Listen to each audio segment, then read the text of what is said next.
Odom ki yakriv mikem korban lashem.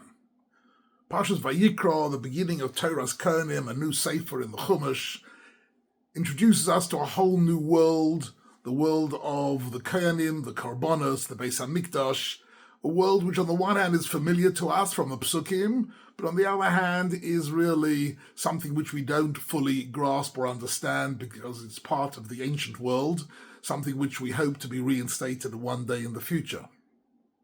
So I'd just like to focus really on the central concept of the Parsha, which is Odom ki yakriv mikem korban, the idea of a korban.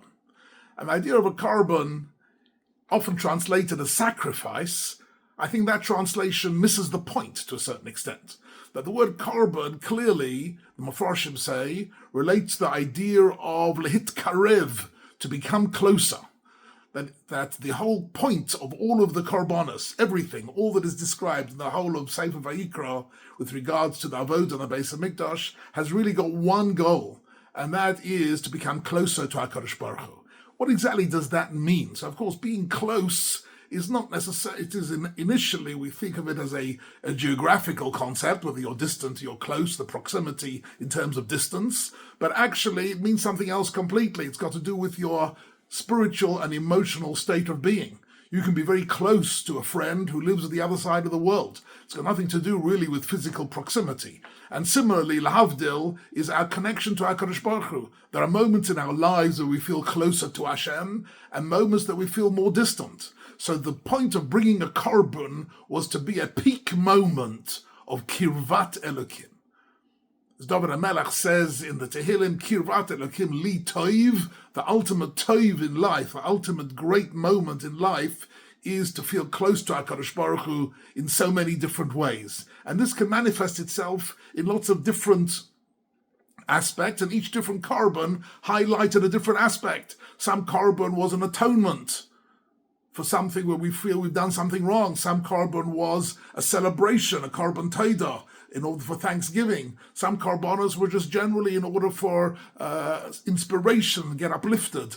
The korban was a moment of coming, for example, on Aliyah L'Regel, to be liros v'leheros, to emphasize the closeness to HaKadosh Baruch Hu that we found in Yerushalayim. All these were aspects and different dimensions of Kirvat Elokim. But when you're reading Parshas Vayikra, you have to understand what we're dealing with is ways and different formats in which we can attain that Kirvat Hashem. It's important to notice, incidentally, that the Gemara says in Brachos Daf Kavov that Tamidim, that Tfilas Keneged Tamidim Tiknum, that in the absence of the Beis HaMikdash and the Korbanos, we have Tfilah instead. And Tfilah is designed simply in a different way to achieve the same goal, to achieve the goal of Kirvat Hashem.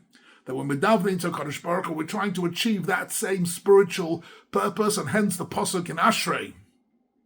The introduction to so many of our tefillas is with that pasuk in Tehillim in Ashrei, Korov Hashem l'chol korov, l'chol asher yikra'uhu ve'emes. That davening to HaKadosh Baruch Hu be'emes, meaning with kavana, what does it create? It creates korov Hashem l'chol korov, that kirvat Elokim, that sense of being close to HaKadosh Baruch Hu, even just for one moment. One moment of real kavana is worth it for the whole davening. That is the kirvas Hashem, which all these korbanos all are connected to, and that is the ultimate in the avodas Hashem. And the Kohanim were trained to enhance that process and to explain that process and to make sure that everybody who came to bring a korban really understood in what way it connected him or her to HaKadosh Baruch Hu. But I like, of all the details, the massive amount of details that exist between all the korbanos, you read all the masechtas of Zvachim and Menachos, the details involved are mind-blowing. There's one very, very interesting constant that I want to focus on just for one moment, which appears in chapter 2 in this week's parsha, and that is the pasuk which says, Al kol karboncha takriv melach, irrespective of what sort of korban you bring, whether it's a chatas of an osham or shlamim or korban tzibur, korban yochad or nadav or whatever it is, every korban has to have melach. It has to have the added ingredient of salt, whether it was an animal sacrifice or whether it was minachas, doesn't make any difference. In that situation, every korban needs to have the additional of salt. The question is, what really is this salt adding? Why is that important to these korbanos, right? The symbol of salt is something extremely powerful and fundamental in the whole story of korbanos. I'd like to have a look at it for a few moments. And interestingly, of course, we have still maintained our connection to salt, simple, modest table salt, sodium chloride on our tables. We dip our challah in it, and because we're using salt on the table, that highlights the idea that the shulchan doma lemizbeach, as the Gemara says, that there's a certain aspect of our table when we sit down for a meal that it's doma lemizbeach, in the sense that we're able to take food and consecrate it as part of our avodas Hashem, that moment can be a moment of kirvas Hashem. If the meal is a meal where there are zemiras and where there are divrei Torah and where there is shalom bayis and hachnasas orchim, all that is ways of kirvas Hashem, and the salt connects us to the Beis Hamikdash and the korbanos in a very beautiful, elegant, and simple way. Firstly, it's interesting to note, before we get into the deeper symbolism of melach, that of course melach is also a very good symbol to have on the table when we're eating, because melach represents the idea of a little bit of it is good, but too much of it is going to be destructive. So it's a symbol of moderation in terms of our relationship to food in general, that more is not always better. That is on a very, very simple level of the function of salt. But of course, there are much more deeper and more inspirational ideas with regards to salt, which I'd like to share with you.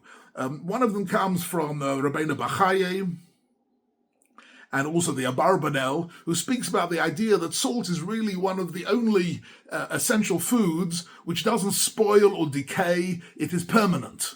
It is something which is a indestructible element in nature, which we need for our survival. And if we're short on salt, this can affect our health badly. And it is something which different to all other foods, that it doesn't spoil. And this is, he says Rabbeinu Bachaye, is the symbol of the covenant that we have with HaKadosh Baruch Hu, the Brit. And indeed the Pasuk, if you have a look at chapter 2, it says, V'lo tashbis melach beris elokecha, that the covenant with HaKadosh Baruch Hu, that's the melach. The melach is something which doesn't change and doesn't spoil and doesn't go off. And in that sense, that represents the indestructibility of Netzach Yisrael Lo Yishaker, the indestructibility of the Am HaNetzach, the indestructibility of our eternal connection to HaKadosh Baruch Hu is symbolized in this very modest element of salt, as the bris melach. The Abarbanel goes a little bit further. It speaks about the eternal truths of the Torah. The truths of the Torah are the melach, he says. The salt is that which is constantly true and unchangeable. And that is where a lot of other things change, morality and culture and all sorts of different, where we live a life in shifting waters and shifting attitudes and beliefs. But the beliefs of the Torah are melach, they are indestructible, and that's the Abarbanel, focusing, both the Rabbeinu Bachaye and the Abarbanel focus on the indestructibility and unchanging nature of salt as something which is very valuable when we're talking about Kirvas Hashem.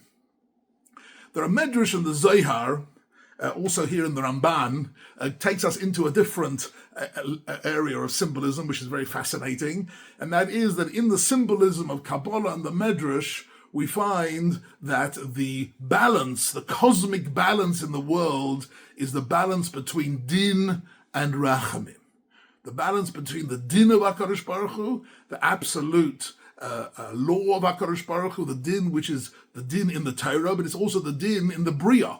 The din in the Bria are the laws of nature, which don't change, which are absolutely consistent. The din of the din, and the rachamim is HaKadosh Baruch Hu's mechalkel chaim b'chesed, gives us life. The life of HaKadosh Baruch Hu comes barachamim, whether we deserve it, even when we don't deserve it. And in that sense, the combination of din and rachamim, that is really the key to the bria itself, and to the continued existence of the world. And symbolically, the din is represented by fire, and the rachamim is represented by water. Fire and water are opposites of each other. Oseh shalom bimreimov. Right? The Chazal say, what does it mean, Oseh Shalom b'Romov? That HaKadosh Baruch Hu makes Shalom b'Shamayim, and that the word Shamayim itself, the Ramban says in Bereshis chapter 1, is a composite word of Eish and Mayim.